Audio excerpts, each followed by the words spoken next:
Massive missiles moving on wheels. These advanced mobile ballistic missile systems are designed for survivability, mobility, and strategic deterrence. Before we break down the engineering behind these global arsenals, take a second to subscribe to the channel for more deep dives into defense logistics. For decades, the standard approach to nuclear defense was pouring concrete, but keeping a 70-foot rocket inside a fixed silo creates a known, immovable set of coordinates, leaving it highly vulnerable to precise, preemptive enemy strikes. To guarantee a second strike capability, militaries are forced to pull their highest-yield weapons out of the ground and put them in continuous motion. This decision tree outlines the primary choice defense architects face, splitting deterrent strategy into either heavily fortified stationary installations or mobile units. Going mobile introduces a severe engineering problem. Designers have to balance the massive physical scale of these weapons with the absolute necessity of hiding them from constant satellite surveillance. We are going to look at how 5 distinct global powers solve that exact logistical problem. To compare them, we will evaluate 3 specific criteria: the design of their transport vehicles, the environmental masking they apply, and the physical domain where they deploy. Analyzing these 3 variables strips away the theory and shows us exactly how a nation actually plans to fight, revealing their true military posture and geopolitical intent. The first major divide is operational size. Intercontinental systems like the Russian RS-24 Yars and the American Minuteman III require a completely different logistical footprint than a tactical system like Turkey's Bora.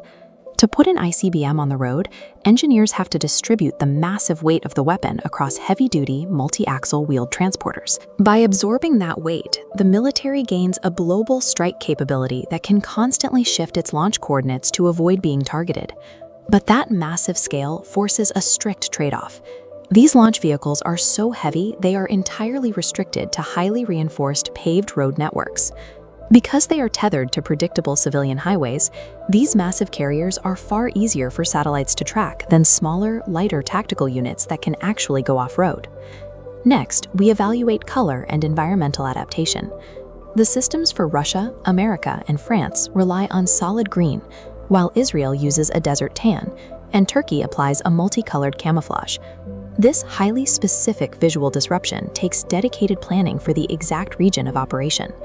This specialized paint maximizes visual concealment within a specific native theater, breaking up the vehicle's silhouette against desert sand or rugged rocky terrain. Now, the trade-off here is geographic flexibility. If a heavily patterned or desert-tanned launcher is driven out of its intended biome and into a dense forest, that specialized camouflage turns into a highly visible liability. Theater-specific designs limit where a weapon can hide, while generalized solid green allows those superpowers to deploy broadly across almost any temperate zone on Earth. France avoids the vulnerabilities of land-based road mobility entirely with their M51 submarine-launched ballistic missile system.